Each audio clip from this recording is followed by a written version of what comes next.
हरहंत सिद्ध सूरी उपाध्याय साधु सर्व अर्थ के प्रकाशी मांगलिक उपकारी हैं। तिनको स्वरूप जान रागते हुई जो भक्ति काय को न माई स्तुति को उचारी है। धन्य धन्य तिन्हीं से काज सब आज भय कर जोरे बार बार वंदना हमारी है।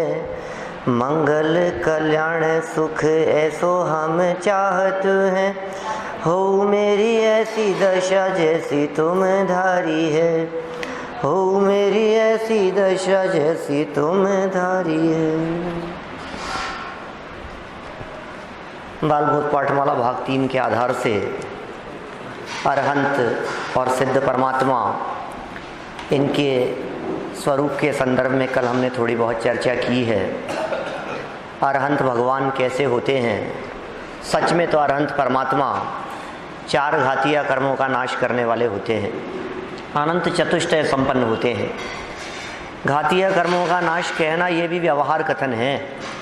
निश्चय से तो उनके अनंत दर्शन, अनंत ज्ञान, अनंत सुख और अनंत वीर्य उनके जीवन में प्रकट हुए हैं। 46 मूल गुणों से युक्त होते हैं। वे सब जो मूल गुण कहे हैं वे वास्तव में चमत्कारिक हैं, जो उनके जीवन में प्रकट हो गए हैं। कैसे कैसे चमत्कार अरहंतों के जीवन में प्रकट होते हैं, वो बात भी यहाँ थोड़ी बहुत बतलाई है। दिव्य ध्वनि खिरना, सर्वांग से वाणी निकलना, ऑटोमेटिक ट्रांसलेट हो जाना, 718 भाषाओं में ऑटोमेटिक ट्रांसलेट हो जाती है भगवान की वाणी। 700 लघु भाषा, 18 महाभाषा, इन भाषाओं में अपने आप कन्वर्ट। हाथी को अपनी भाषा में सुनाई दे रही है, बिल्ली को अपनी भाषा में सुनाई दे रही है, शेर अपनी भाषा में सुन रहा है, मेंढक अपनी भाषा में सुन रहा है, मनुष्य, त्रियंच, देव सब अपनी अपनी भाषाओं में सुन रहे हैं। ये कैसा स्वरूप होगा उस दिव्य ध्वनि का। नेत्रों की पलकें नहीं झपकती है, शरीर की परछाई नहीं पड़ती है। अधर पृथ्वी से 5000 धनुष ऊपर, कमल से 4 अंगुल ऊपर। अधर जब विहार करते हैं तो पैरों के नीचे 225 स्वर्ण कमलों की रचना हो जाती है। माने ये सब जो स्वरूप कहा है तीर्थंकर परमात्मा का, अरहंत परमात्मा का, वो स्वरूप बाहर में महिमा दिखाने वाला है, लेकिन अंतरंग गुणों की महिमा कुछ अपूर्व है। उसकी हमने थोड़ी बहुत कल यहाँ बात की थी। फिर सिद्ध परमात्मा की बात बतलाई गई कि सिद्ध कौन होते हैं, कैसे होते हैं। सिद्ध परमात्मा अशरीरी हैं, शरीर से रहित हैं। मुनि बनकर अरहंत अवस्था की प्राप्ति तो हो ही गई थी, उसके पश्चात कुछ समय अरहंत अवस्था में रुके। यदि वे सातिशय केवली थे या तीर्थंकर केवली थे तब तो होगा उपदेश, और यदि तीर्थंकर केवली नहीं है, सातिशय केवली नहीं है, मान लीजिए अंतकृत केवली हैं, मूक केवली हैं, तो उनका उपदेश नहीं होगा। गंधकुटी की रचना होगी, कोई बात नहीं। फिर भी अरहंत अवस्था रूप से कुछ समय तक रुके। कितने समय तक? जितना आयु कर्म बचा हुआ है उतने समय तक। आयु कर्म की समाप्ति के साथ साथ बाकी बचे हुए आघातीय कर्म, कर्म 2 तरह के हैं, द्रव्य कर्म 2 तरह के हैं, घातिया और अघातिया। ज्ञानावरणी, दर्शनावरणी, मोहनीय, अंतराय, सुने सब? याद है? याद नहीं है तो करना बिल्कुल। ज्ञानावरणी, दर्शनावरणीय, मोहनीय और अंतराय नोट कर लीजिए, कल करना पक्का याद। हाँ, आत्मा के अनुजीवी गुणों का घात करे, क्या मुख्य गुणों का घात करे, वो है घातिया। और दूसरे कर्म है अघातिया, जो घात नहीं करते, जो संयोगों से संबंध रखते हैं। जैसे देखिए, वेदनीय कर्म, अनुकूल और प्रतिकूल संयोग मिलते हैं। साता वेदनीय, अच्छे संयोग मिल गए। असाता वेदनीय, प्रतिकूल संयोग मिल गए। ये वेदनीय नाम का कर्म। नाम कर्म, नाम कर्म से शरीर की संरचना, बॉडी स्ट्रक्चर जो भी होगा, गोरा, काला, मोटा, पतला, आवाज कैसी होगी, आंखें कैसी होगी, अंदर शारीरिक हड्डियों में सहनन कैसा होगा, रंग रूप आकार प्रकार, उष्ण होगा या शीत होगा, ठंड लगेगी कि गर्मी लगेगी, एक एक बाल की संरचना कैसी होनी है, ये सब नाम कर्म के ऊपर निर्भर करता है। तो ये भी शरीर संबंधी हो गया। नाम कर्म मतलब शरीर व्यवस्था, वेदनीय कर्म मतलब बाहरी संयोगों की व्यवस्था। अच्छा, 2 हो गए। अब तीसरे नंबर पर कर्म है जिसका नाम है आयु। आयु कर्म का काम है इस शरीर में टिकाए रखने का, इस शरीर में जीव कब तक रहेगा, यह आयु कर्म। और गोत्र कर्म है उच्च और नीच कुल की प्राप्ति। तो इस तरह से ये 4 आघातीय कर्म आत्मा से संबंध नहीं रखते, शरीर आदि संयोगों से संबंध रखते हैं। ठीक है।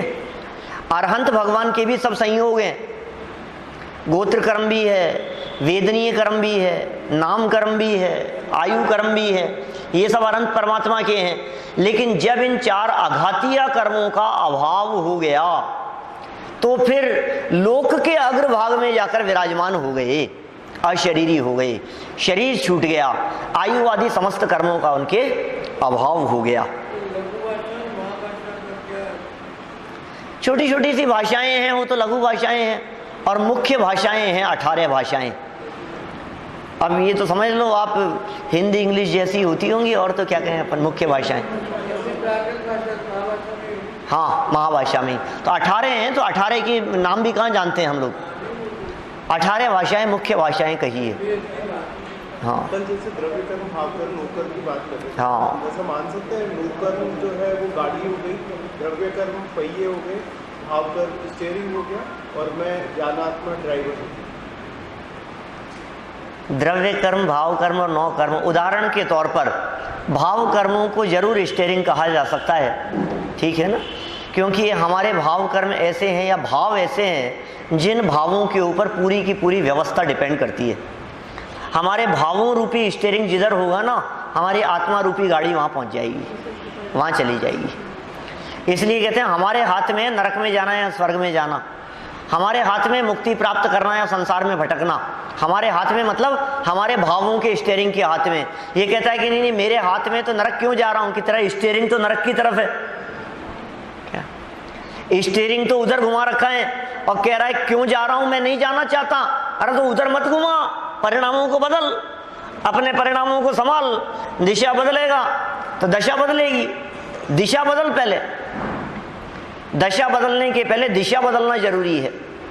3 तरह के मुख्य कर्म कहे थे सब, मुख्य कर्म 3, द्रव्य कर्म, भाव कर्म और नौ कर्म।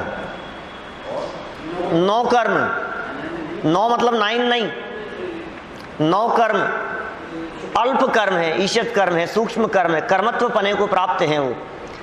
माने द्रव्य कर्म, भाव कर्म और नौ कर्म। कल तीनों की परिभाषाएं भी बतलाई थी।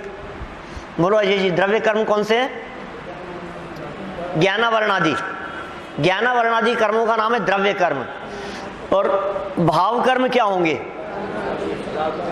राग द्वेष। रवि जी, राग द्वेष जो परिणाम है हमारे, वो सब परिणाम है भाव कर्म, बराबर। द्रव्य कर्म कौन से? इन भाव कर्मों के कारण धूल मिट्टी के कण जैसे, पुद्गल परमाणुओं जैसे, वो मिट्टी, वो धूल, वो कर्म जो आत्मा के साथ में आकर चिपकते हैं, वो पार्टिकल हैं ज्ञानावर्णी, दर्शनावर्णीय, मोहनीय, अंतराय, वेदनीय, आयु, नाम, गोत्र। उन्हें कौन से कर्म कहा है? द्रव्य कर्म। वो द्रव्य कर्म है। राग द्वेष आदि कौन से कर्म है? भाव कर्म है। और नौ कर्म क्या चीज है? नौ कर्म शरीर, मकान, दुकान आदि जितने भी बाहरी संयोग दिखते हैं वो सब हैं नौ कर्म। हमारे पुण्य पाप कर्म के उदय से मिले हुए संयोगों को नौ कर्म कहते हैं, ठीक है। और इन तीनों ही प्रकार के कर्म से वे सदा सदा के लिए रहित हो गए हैं और किंचित न्यून पुरुषाकार वहां विराजमान है सिद्धालय में जाकर। हाँ हाँ, 85 कर्म, अनंत भगवान के 63 कर्म प्रकृतियों का अभाव हो गया। उनके 85 कर्म प्रकृतियां जो शेष बची थी उनका अभाव हो गया। तो हम नहीं लिखे अभी कहाँ तक उलझे होंगे उन प्रकृतियों में, है ना। अभी इस लेवल पर हम वो सारी बातें नहीं कर सकते, लेकिन अरहंत अवस्था में जो 85 कर्म प्रकृतियों का सद्भाव था, वो भी अलग अलग परिस्थितियां बनेगी, ठीक है ना। उनके तीर्थंकर कर्म प्रकृति की सत्ता थी या नहीं थी, ठीक है ना, आहार अधिक है या नहीं है, तो वो सब अलग अलग परिस्थितियां बनती है उसमें। द्रव्य कर्म और नो कर्म मनुष्य षड्यंत्र करते हैं कि भाव कर्म दूजा ही रहे। हाँ, मतलब विकल्प तो है नहीं उनमें, बुद्धिपूर्वक तो कर नहीं सकते, क्योंकि विकल्प आदि करने का काम तो ज्ञान का है, आत्मा का है। और ये द्रव्य कर्म और नौ कर्म दोनों अचेतन है। हाँ, इसलिए जो चाहते हैं शब्द का प्रयोग जो हम कर रहे हैं, ये चाहते हैं का मतलब समझ लो आप, हम ऐसा समझ सकते हैं, बस इतना ही। बाकी वो चाह करके कुछ भी नहीं करते। ज्ञानावर्णी कर्म में इच्छा नहीं है, दर्शनावर्णी आदि कर्मों में इच्छा नहीं है, नौ कर्म में विकल्प नहीं है, ज्ञान नहीं है, समझ नहीं है। ज्ञानावर्णी कर्म को ये खबर नहीं है कि मैं ज्ञान को ढकूं या मैंने ज्ञान को ढक दिया, लेकिन उस ज्ञानावर्णी कर्म के पार्टिकल्स में ऐसी योग्यता है कि हमारा ज्ञान विकसित ना हो पाया उसमें निमित्त बने, ठीक है ना। जैसे आम को इस बात का पता नहीं है कि मैं मीठा हूं, मिश्री को इस बात का पता नहीं है कि मेरे में मिठास है, नमक को इस बात का पता नहीं कि मेरे में खारापन है।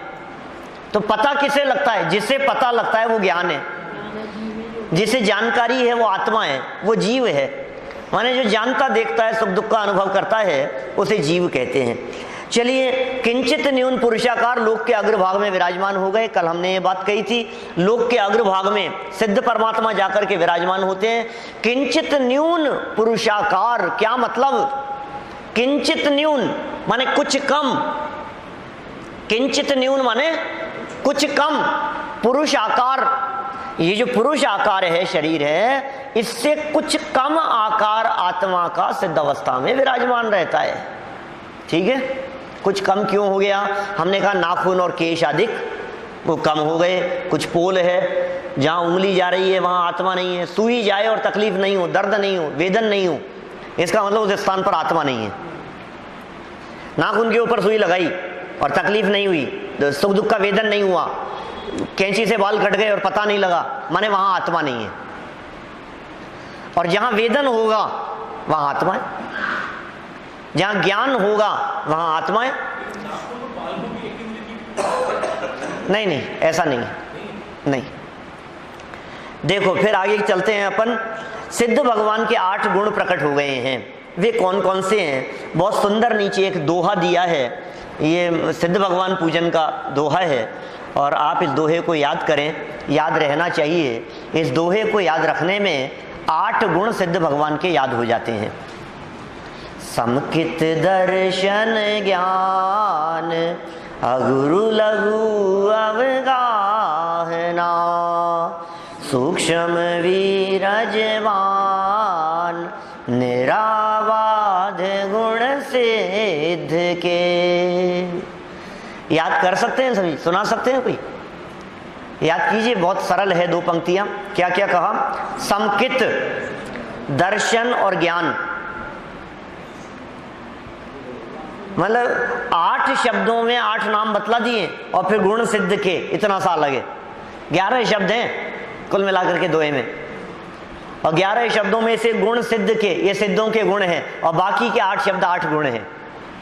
समकित माने क्षायिक सम्यक्त्व, दर्शन माने अनंत दर्शन, ज्ञान माने अनंत ज्ञान, अगुरु लघुत्व छोटा बड़ापन नहीं होना, अगुरु अलघु, अगुरु लघु, अगुरु लघु किसे कहते हैं? छोटा बड़ापन जहां नहीं हो उसका नाम है अगुरु लघुत्व।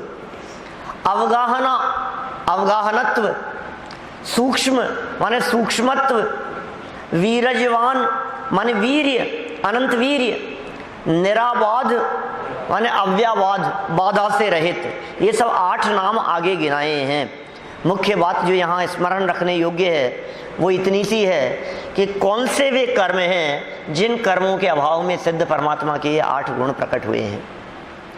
एक एक के साथ में इनको सेट बैठाओ फटाफट।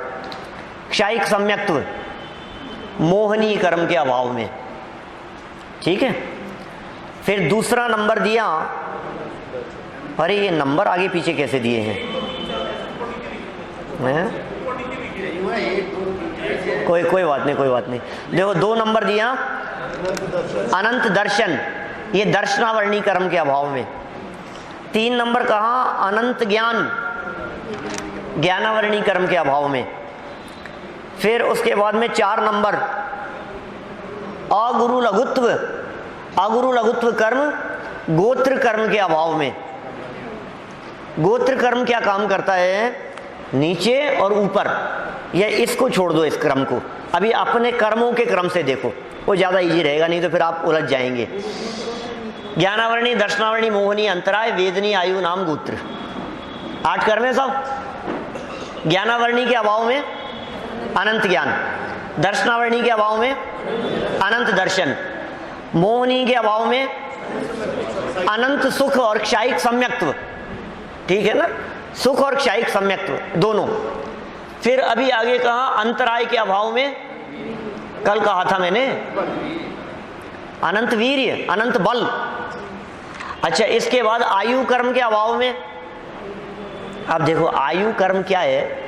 आयु कर्म शरीर में टिकाए रखने का काम करता है।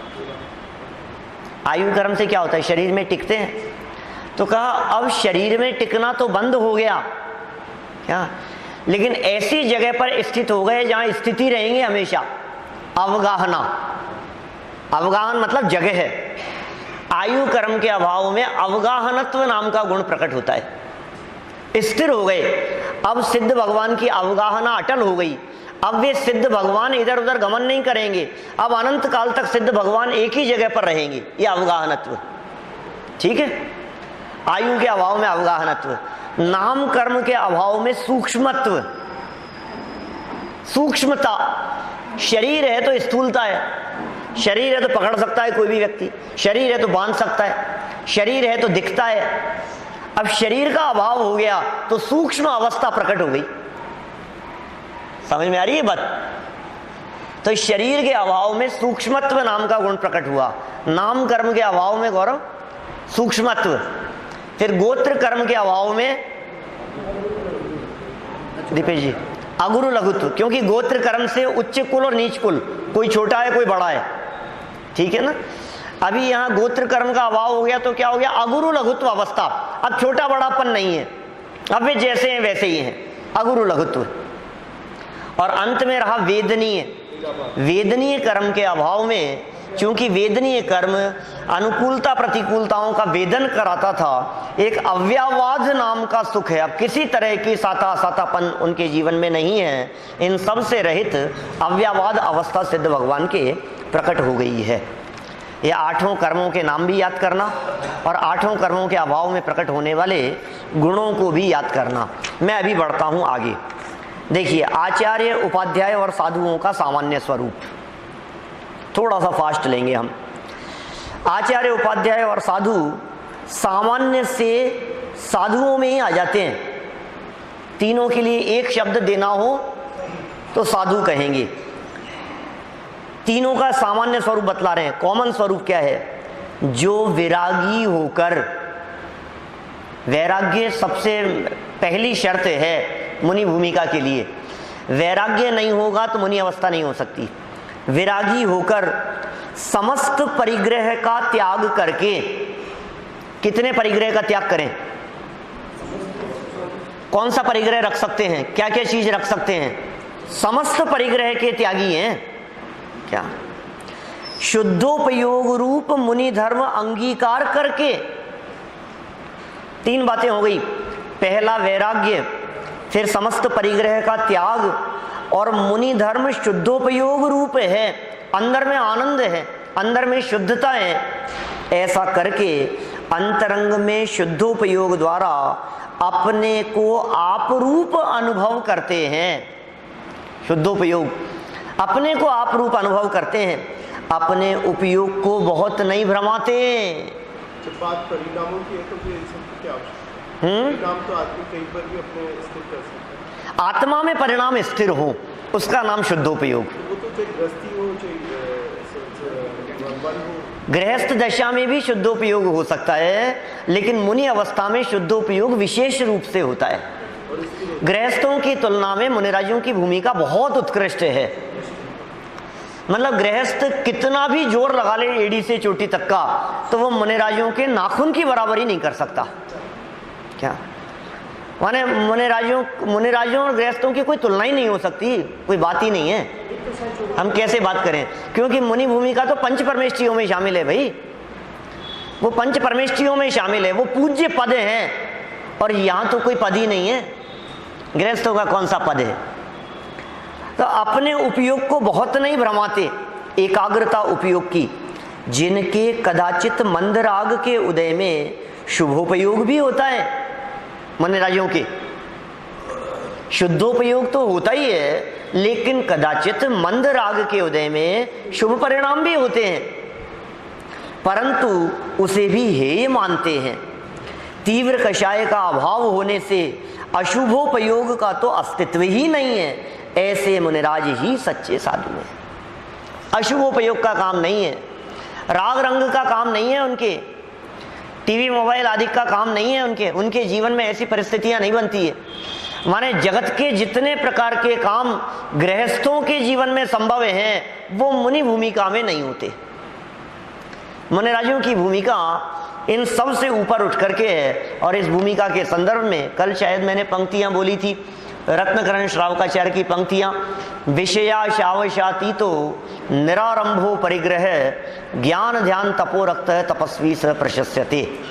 रत्नकरण श्रावकाचार्य में समंत भद्राचार्य 2000 वर्ष पहले लिखते हैं ये बात, 2000 साल पहले लिखी है समंत भद्राचार्य ने ये बात। विषय और आशाओं से रहित, निरारंभी, अपरिग्रही, ज्ञान में, ध्यान में और तप में लीन रहने वाले, समस्त आडंबरों से दूर, ऐसे हमारे वहां मुनिराज होते हैं।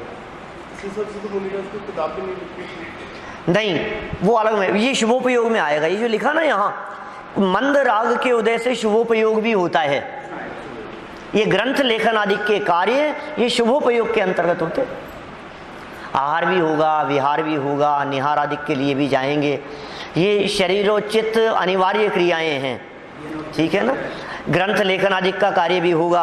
और अभी देखो इन तीनों का जब अलग अलग स्वरूप बतलाएंगे तो अभी और बात कह रहे हैं। अभी नीचे आचार्य परमेष्ठी की तो जिम्मेदारी और बहुत है, संघ के संचालन का काम है उनका, तो माने एडमिनिस्ट्रेशन की बहुत बड़ी जिम्मेदारी है उनकी, वो पोस्ट है उनकी, वो पद है उनका। इसलिए आपको ध्यान होगा जब हमने नमोकार मंत्र वाला पाठ पढ़ा था 15 मार्च 15-16 2 दिन चर्चा की थी अपन ने, तो हमने उस समय ये बात कही थी कि आचार्य और उपाध्याय परमेष्ठी की तुलना में साधु परमेष्ठी ज्यादा महान है। एकदम नहीं पचेगी बात। क्या आचार्य परमेष्ठी और उपाध्याय परमेष्ठी की तुलना में साधु परमेष्ठी ज्यादा श्रेष्ठ है, और उसका कारण ये है कि आचार्य और उपाध्याय पदवी के रहते हुए मुक्ति की प्राप्ति नहीं हो सकती। लिखा है समाधि के समय में आचार्य को हाँ पद छोड़ देना चाहिए। हाँ बिल्कुल बिल्कुल ऐसा ही उल्लेख है। इसीलिए वे आचार्य पद छोड़ दिया, उपाध्याय पद छोड़ दिया, वो पद किसी और को संभाला दिया और स्वयं सामान्य मुनि हो गए। तो वो जो समाधि ली है वो निर्वाण की प्राप्ति के अधिकारी है। संघ में जाके मुनि बनेंगे? नहीं, ऐसा नहीं है। दूसरे संघ में जाकर के मुनि बनने की बात नहीं है। बस समाधि काल है, उन्होंने अपना पद छोड़ दिया। पद छोड़ करके पद से, क्योंकि जहां तक पद है ना भाई साहब, वहां जिम्मेदारी है। जहां माथे पर जिम्मेदारी है वहां निराकुल नहीं है, पूरी तरह से वजन है माथे पर। तो ये सारी बात आगे कहने वाले हैं। देखिए पढ़ते हैं अपन, एक बार स्वरूप पढ़ लेवे, फिर जो विशेष बातें होगी उनके बारे में तो मैं हाईलाइट करूंगा ही उन बातों को। जो सम्यक दर्शन, सम्यक ज्ञान, सम्यक चारित्र की अधिकता से प्रधान पद प्राप्त करके मुनि संघ के नायक हुए हैं। आचार्य परमेष्ठी की बात कर रहे हैं, संघ के नायक हैं, मुख्य हैं, मुनि संघ के नायक हैं। किसकी अधिकता से? रत्नत्रय की अधिकता से। ज्ञान अधिक है, श्रद्धा दृढ़ है, चारित्र उत्कृष्ट है, प्रधान पद प्राप्त किया है। तथा जो मुख्य पने तो निर्विकल्प स्वरूपाचरण में ही मग्न रहते हैं, मुख्य रूप से तो अपनी आत्मा में ही मग्न रहते हैं, पर कभी कभी रागांश के उदय से करुणा बुद्धि हो आचार्यों के हृदय में, यदि करुणा बुद्धि हो तो धर्म के लोभी अन्य जीवों को धर्मोपदेश देते हैं। ये आचार्यों का काम धर्मोपदेश देने का। धर्म के लोभी जीवों को रुचिवान जीव देखकर, पात्र जीव देखकर अपात्र को उपदेश नहीं देते, चाहे जो आ गया और किसी को भी कुछ भी उपदेश देने लगे, ऐसा नहीं। विडंबना ये है आज समाज की कि कोई भी मुनिराज आहार चर्या के लिए किसी के यहाँ आते हैं तो फटाफट हर व्यक्ति निवेदन कर देता है, महाराज इनको समझा जाओ, महाराज थोड़ा सा ये इधर बैठे हम, महाराज इसको समझाओ, ये थोड़ा सा है, ये हमारे बच्चों को समझा दो थोड़ा सा। क्यों? तुम्हें समझने की जरूरत नहीं है खुद को है? सब दूसरों को समझवाना चाहते हैं, इनको समझा दो ये सुधर जाएं। अरे भाई ज्यादा सुधरने की जरूरत तो हमें है, हम अपने आप को सुधार लेवें। सबको उपदेश नहीं देते। कोई पात्र जीव हो, किसी में योग्यता हो, किसी में पात्रता हो, अरे पात्रता होती है तो वे मुनिराज आकाश मार्ग से उतर आते हैं शेर को संबोधन देने के लिए। बोलो, पात्रता अंदर में जागृत होगी तो उपदेश देंगे। धर्म के लोभी अन्य जीवों को देखकर धर्मोपदेश देते हैं। आचार्य परमेष्ठी दीक्षा लेने वाले को योग्य जानकर दीक्षा देते हैं। योग्य जानकर दीक्षा लेने वाले को, अपने दोष प्रकट करने वाले को प्रायश्चित विधि से शुद्ध करते हैं। क्या होता है जीवन आचार्यों का, कितनी पावर होती है उनके पास में। कोई मुनिराज संघ में रहता हुआ कुछ गलत काम नहीं कर सकते क्या? और यदि किसी तरह का कोई दोष किसी मुनिराज के माध्यम से लग गया है तो वे स्पष्ट रूप से अपने संघ के नायक आचार्य श्री के सामने जाकर के उस बात को प्रस्तुत कर देते हैं, बिल्कुल स्पष्ट। और आचार्य श्री जैसा दोष किया है उसके अनुसार प्रायश्चित देते हैं। माने समझ लीजिए जैसा काम मजिस्ट्रेट का है, जैसा काम प्रिंसिपल का है, उस तरह का काम आचार्य श्री का है। दोष प्रकट करने वाले को जान करके उसको प्रायश्चित दिया, किस अपराध की कैसी सजा दी जानी चाहिए ये आचार्य श्री जानते हैं।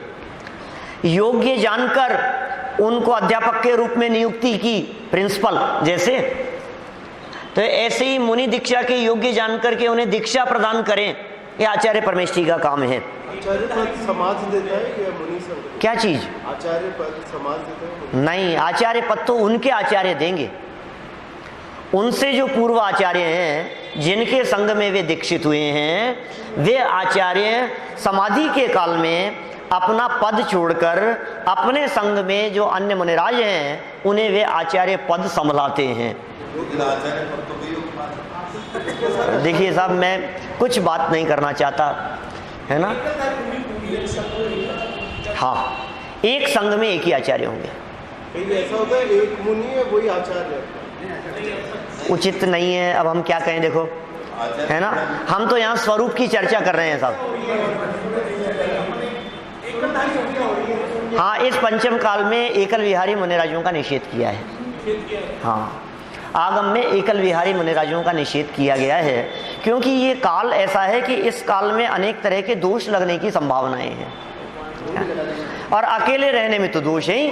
देखो, यदि संघ में होंगे, यदि एक मुनिराज, दो मुनिराज, या संघ में ब्रह्मचारी, क्षुल्लक जी है, इस तरह से जो भी जिसका जो पद है, यदि वो कुछ साथ में है तो एक दूसरे का स्थितिकरण होता है।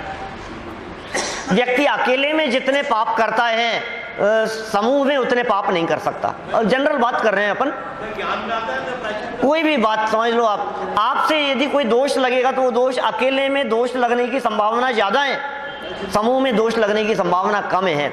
तो साथ में रहने की बात यहाँ इस काल में कही गई है।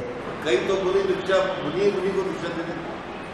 देखो साहब, मैं क्या कहूँ, ये दीक्षा लेने की जो बात है ये आचार्यों के माध्यम से ही होती है। स्वयं दीक्षित यदि कोई होते हैं तो वे स्वयं दीक्षित होते हैं तीर्थंकर मुनिराज।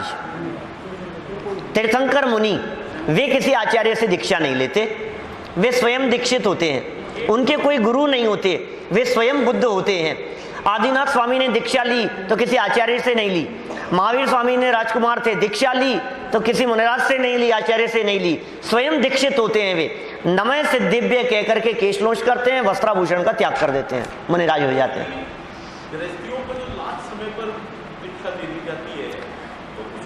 आगे बढ़े अपन थोड़ा सा। देखो, ऐसा आचरण करने और कराने वाले, जिनके ऐसा आचरण होता है, जो स्वयं इस तरह का आचरण करते हैं और कराते हैं, वे आचार्य परमेष्ठी कहलाते हैं। भाई साहब, मैं तो इतनी बात कहना चाहता हूँ, आप इसको खेल मत समझो, आप इसको मजाक मत समझो।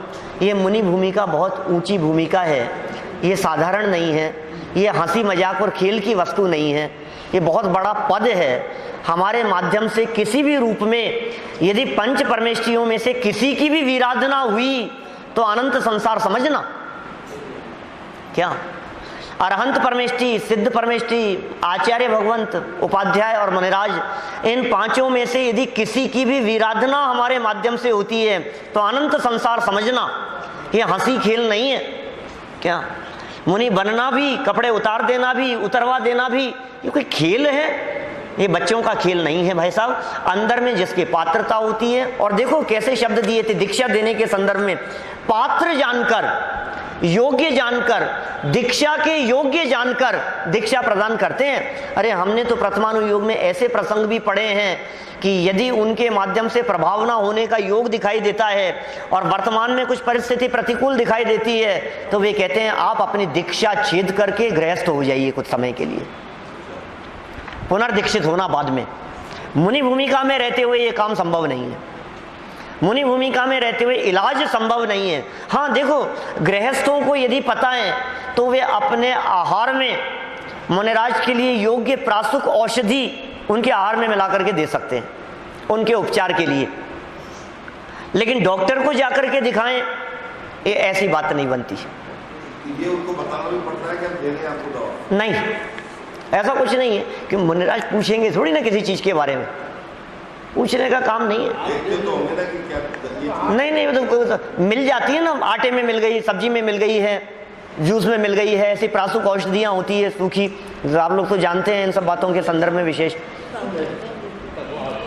देखो आप, उपाध्याय परमेष्ठी कौन होते हैं? आचार्य कौन हुए? जो दीक्षा और सदुपदेश देते हैं और प्रायश्चित विधि द्वारा शुद्ध करते हैं, मुख्य रूप से स्वरूपाचरण में मग्न रहते हैं, मुनि संघ के संचालक होते हैं, नायक होते हैं। ये कुछ मुख्य बातें आचार्य परमेष्ठी के संदर्भ में। उपाध्याय परमेष्ठी कौन? जो बहुत जैन शास्त्रों के ज्ञाता होकर संघ में पठन पाठन के अधिकारी हुए हैं तथा जो समस्त शास्त्रों का सार आत्म स्वरूप में एकाग्रता है, अधिकतर तो उसमें लीन रहते हैं, और कभी कभी कषायांश के उदय से यदि उपयोग वहां स्थिर ना रहे तो उन शास्त्रों को स्वयं पढ़ते हैं, औरों को पढ़ाते हैं, वे उपाध्याय हैं। ये मुख्यतः द्वादशांग के पाठी होते हैं। देखिए आचार्य परमेष्ठी जो कहे ना पीछे, आचार्य परमेष्ठी के 36 मूल गुण होते हैं। अरहंतों के कितने बतलाए थे? 46। अरहंतों के 46, सिद्ध परमेष्ठी के 8, आचार्य परमेष्ठी के 36। देखो अरहंतों के 46 तो याद है सबको, 10 जन्म के अतिशय, 10 केवल ज्ञान के अतिशय, 14 देवकृत, 34 हो गए, 8 प्रातिहार्य और 4 अनंत चतुष्टय। 10 जन्म के, 10 केवल ज्ञान के, 14 देवकृत, 34, 8 प्रातिहार्य और 4 अनंत चतुष्टय। गौरव जी याद होना चाहिए ना। अच्छा देखो ये हो गए। अब 8 हो गए सिद्धों के, वो 8 कौन से हैं? 8 कर्मों के अभाव में। अब आचार्यों के 36 कौन से हैं? 12 तप। 12 तप जानते हैं? अंशन, अनुनोदर, वृत्ति परिसंख्यान, रस परित्याग, विविध शय्यासन, काय क्लेश, प्रायश्चित, विनय, वैयावृत्ति, स्वाध्याय, विसर्ग, ध्यान, ये 12 तप। फिर 10 धर्म, 12 तप के अलावा 10 धर्म, 22। फिर 6 आवश्यक, 22 और 6 28, और 5 आचार, ज्ञान, दर्शन, चारित्र, तप, वीर्य, ये 5 आचार्य। तो कितने हो गए?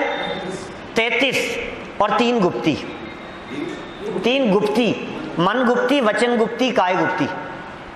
गुप्ती मतलब गुप्त रहना, ऐसा। तो ये 36 मूल गुण आचार्य परमेष्ठी के होते हैं।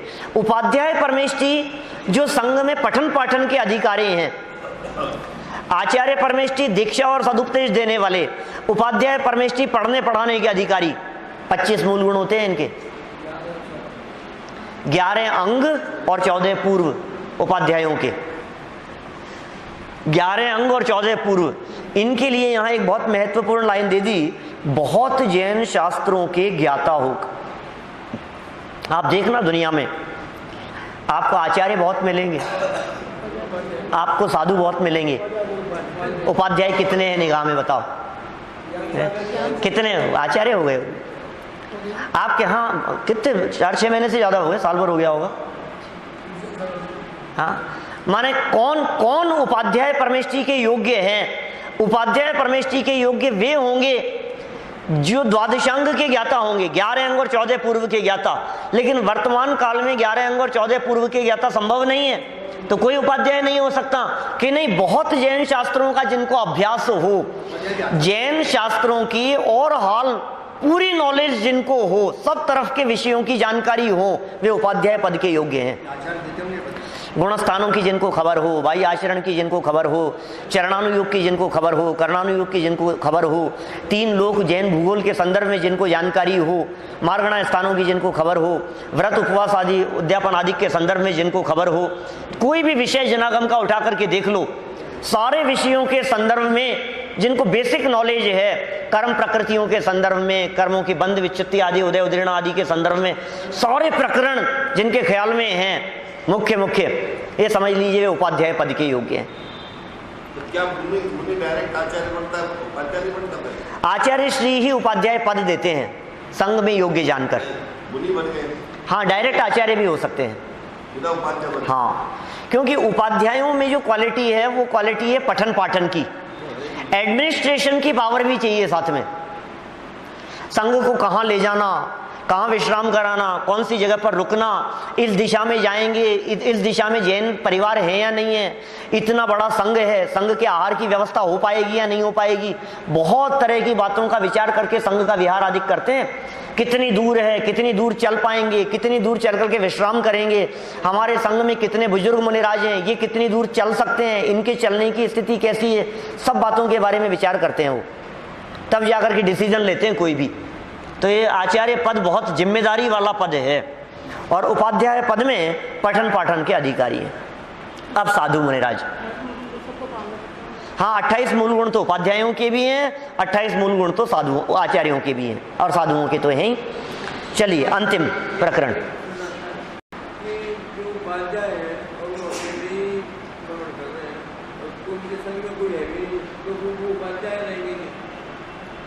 अब देखिए क्या करें, तो दुनिया की जो व्यवस्थाओं की आप चर्चा करना चाहते हो ना, मैं इस संदर्भ में कभी कुछ नहीं कहता हूँ, आप स्वयं निर्णय कीजिए क्या करना चाहिए, क्या होना चाहिए। हमारे पास तो आगम है, हमारे पास शास्त्र हैं, हम प्रमाण प्रस्तुत कर सकते हैं। एक बार ये पढ़ लेंगे अपन, फिर समय रहेगा तो शेष चर्चा करेंगे, है ना। यदि समय रहेगा तो शेष चर्चा करेंगे, कल थोड़ी बहुत चर्चा करते हुए आगे बढ़ेंगे, क्योंकि आगे श्रावकों के मूल गुणों की चर्चा है। इसके बाद आचार्य उपाध्याय को छोड़कर अन्य समस्त जो मुनि धर्म के धारक हैं और आत्म स्वभाव को साधते हैं, क्या आत्म स्वभाव को साधते हैं, बाह्य 28 मूल गुणों को अखंडित पालते हैं, खंडित नहीं, अखंड रूप से 28 मूल गुणों को पालते हैं। समस्त आरंभ, बाह्य आरंभ, चौके आदि में नहीं उलझते, व्यापार आदि में नहीं उलझते, व्यापार आदि का, घर गृहस्थी आदि का, खाने आदि संबंधी सर्व विकल्पों से वे सर्व आरंभों से छूट गए हैं। अंतरंग बहिरंग परिग्रह से रहित हैं। परिग्रह के 24 भेद कहे थे हमने, भूल गए आप लोग सब, भाग 2 कषाय वाले पाठ में, पाप वाले पाठ में परिग्रह 24 भेद, 10 प्रकार के बहिरंग परिग्रह, 14 प्रकार के अंतरंग परिग्रह, याद है क्या। अंतरंग परिग्रहों में मिथ्यात्व, क्रोध, मान, माया, लोभ, हास्य, रति, अरति, शोक, भय, जुगुप्सा, स्त्रीवेद, पुरुषवेद, नपुंसकवेद। मैं तो याद दिलाता रहता हूँ पीछे, थोड़ा थोड़ा संभालते रहो उन बातों को, नहीं तो आगे बढ़ते जाएं, पीछे साफ होता जाए, फिर थोड़े दिन बाद में कहोगे साहब क्या सिखाया आपने, हमें तो कुछ भी पता नहीं है। देखो, सदा ज्ञान ध्यान में लवलीन रहते हैं, सांसारिक प्रपंचों से सदा दूर रहते हैं, प्रपंचबाजी में नहीं उलझेंगे, जगत प्रपंचों में नहीं उलझेंगे। मुझे तो लगता है ये गृहस्थ पता नहीं क्या क्या कराते हैं और क्या क्या करते हैं, बड़ी स्थिति संसार की विचित्र दिखती है हमारे को। अनेक बार तो ऐसा लगता है, जैसा कि आप कह रहे थे प्रमाण सागर जी साहब के बारे में, क्या आप बोल रहे थे, इन्होंने पूछा, व्यक्तिगत चर्चा की उनसे, तो उन्होंने कहा क्या करें, सुबह से लेकर के रात तक जितने लोग आते हैं सब इधर उधर की बातें करने वाले ही आते हैं। 98% लोग, आपकी व्यक्तिगत चर्चा हुई है उनसे और आपने बतलाया मेरे को, माने उन्होंने कहा प्रमाण सागर जी महाराज ने कि 98% लोग सुबह से लेकर रात्रि तक सिर्फ इधर उधर की राजनीतिक विषय कषाय की, घर गृहस्थी की बातें करने वाले आते हैं। आराधना क्या करें हम, बतलाओ। ऐसी स्थिति है, कोई भी व्यक्ति जाता है कुछ भी बातें करेंगे अपने घर गृहस्थी के संबंध में, महाराज हमारी ये समस्या है, महाराज ये क्या होगा, वो तो लॉटरी बंद हो गई, इनसे लॉटरी के नंबर पूछ ले महाराज से, क्या क्या हाँ क्रिकेट के सट्टे और न मालूम क्या क्या दुनिया भर की बातें।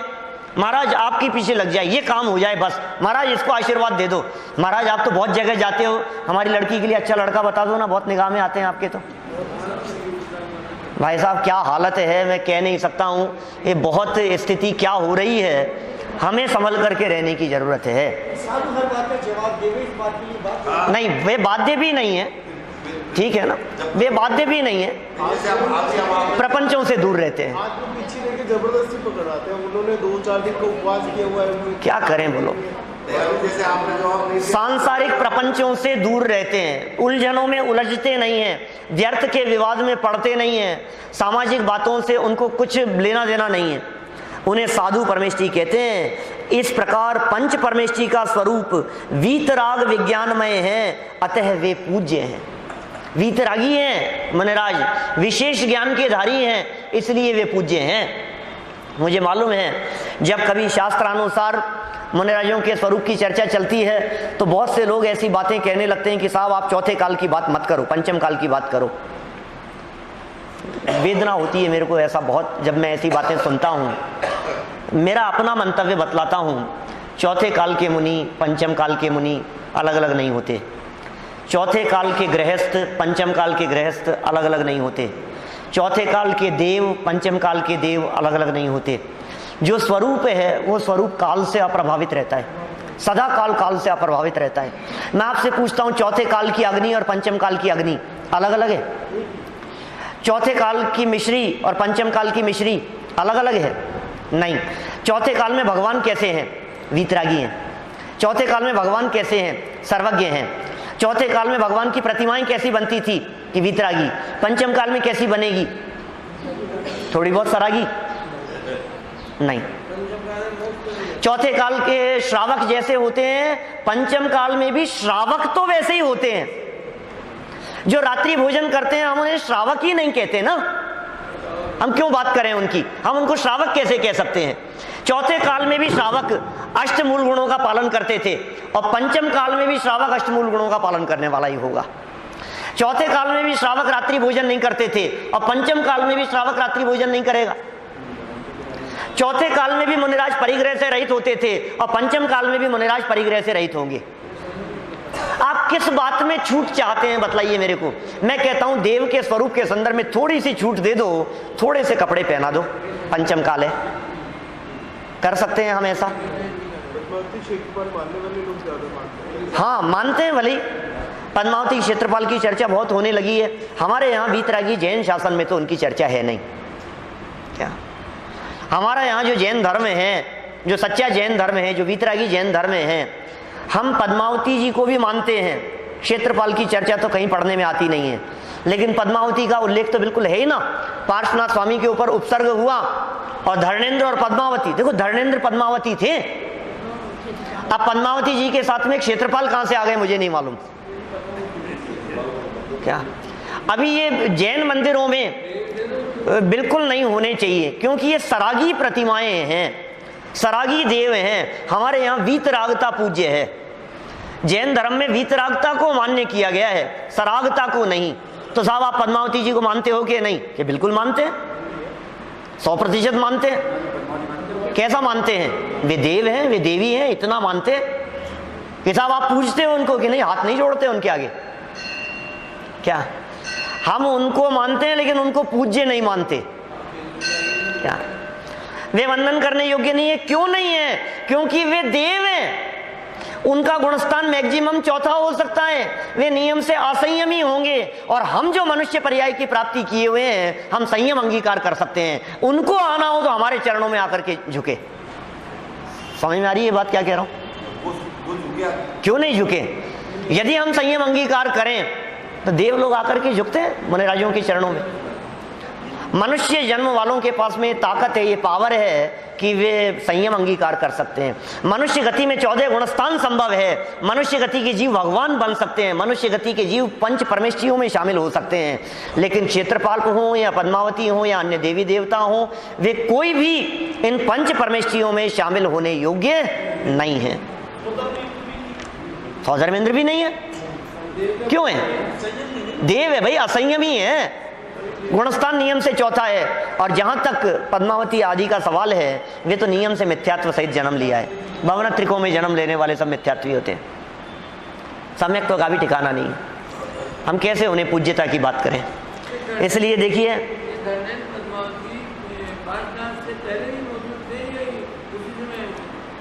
नहीं, धर्मेंद्र पद्मावती नाग नागिन को नमोकार मंत्र सुनाया है ना, नाग नागिन को संबोधन किया, तो मर करके धर्मेंद्र पद्मावती हुए।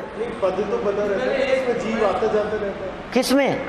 नहीं, ये पद्मावती पद नहीं है। पद है, पद्मावती है, कोई भी नहीं नहीं नहीं, ऐसा नहीं है। धरण नाम के इंद्र क्या ये होते हैं, माने नाग कुमार जाति के देवों में 2 प्रकार के इंद्र हैं, है ना, एक धरण है और एक और है। तो ये धरण नाम की जो इंद्र हैं, वे धरणेंद्र कहलाते हैं नाग कुमार जाति के देवों में। नहीं, बाद में गए ना यहाँ से। नाग नागिन की जो जीव थे, उन्होंने मरकर के वो अवस्था प्राप्त की ना, उनकी बात है। देखो इसमें जो है ना अपने, इसमें नेमिनाथ वाला पाठ है। वो अब थोड़ी ना होगा क्या? उस समय की पद्मावती में जो जीव था, वो अब जीव, वो जीव हाँ होगा ना, निश्चित रूप से। नहीं, निश्चित रूप से होगा, क्योंकि देवों की आयु बहुत लंबी होती है। और पार्श्वनाथ स्वामी को गए हुए तो अभी कितने, 2500 वर्ष हुए हैं। महावीर स्वामी से 250 वर्ष पुराना काल है। 3000 के अंदर अंदर, 3000 वर्ष के अंदर अंदर का काल है। और देवों की आयु मिनिमम 10,000 वर्ष की होती है। 10,000 वर्ष बाद वापस वो हाँ, निश्चित रूप से वे वहां से आयु पूरी करके मनुष्य होंगे या त्रियंश होंगे, एक इंद्रिय आदि भी हो सकते हैं, सैनी पंचेंद्रीय त्रियंश भी हो सकते हैं, मनुष्य गति में भी जा सकते हैं। ये सब बातें हो सकती है। देखिए, ये पार्श्वनाथ भगवान के संदर्भ में और धर्मेंद्र पद्मावती आदि के संदर्भ में अपना ये विषय नहीं है। ये विषय आएगा थोड़े समय बाद में। इसके आगे वाला जो भाग अपन पढ़ेंगे, उसमें भगवान पार्श्वनाथ का पाठ है और उसमें धर्मेंद्र पद्मावती की भी चर्चा है। वहां अपन विस्तार से चर्चा करेंगे। यहाँ तो हमने पंच परमेष्ठियों का सामान्य स्वरूप देखा है। और मैं इतनी बात अवश्य अंत में पुनः कहना चाहता हूं कि स्वरूप कभी भी नहीं बदलता। स्वरूप सदा एक जैसा रहता है। ऐसे बंटवारे हमें शास्त्रों में कहीं दिखाओ कि पंचम काल के अलग होते हैं और चौथे काल के अलग होते हैं, कहीं नहीं मिलेगा आपको। क्यों? पंचम काल में रोटी नहीं खाते होंगे। पंचम काल में आहारचर्या अलग प्रकार से होती थी और चौथे काल में आहारचर्या अलग प्रकार से होती थी। पंचम काल में केश नोश की फैसिलिटी थी और पंचम काल में नहीं है, चौथे में थी। ऐसा कहाँ है भाई साहब? पूरे 28 मूल गुणों में से कौन सा ऐसा है जो वर्तमान में पालन नहीं किया जा सकता है? अहिंसा, सत्य, आचौर्य, ब्रह्मचर्य, अपरिग्रह, कौन सा पालन नहीं किया जा सकता है? किसमें छूट चाहिए? रही बात शारीरिक सहनन की, तो सहनन अलग प्रकार का मैटर है, उससे कोई फर्क नहीं पड़ता है। ठीक है ना? 28 मूल गुण नियम से मुनिराजों के जीवन में होते हैं, वे सभी पूज्य हैं। सर्व पंच परमेष्ठियों को हम यहाँ भावपूर्वक परोक्ष रूप से वंदन करते हुए अभी की बात को यहीं विराम देते हैं।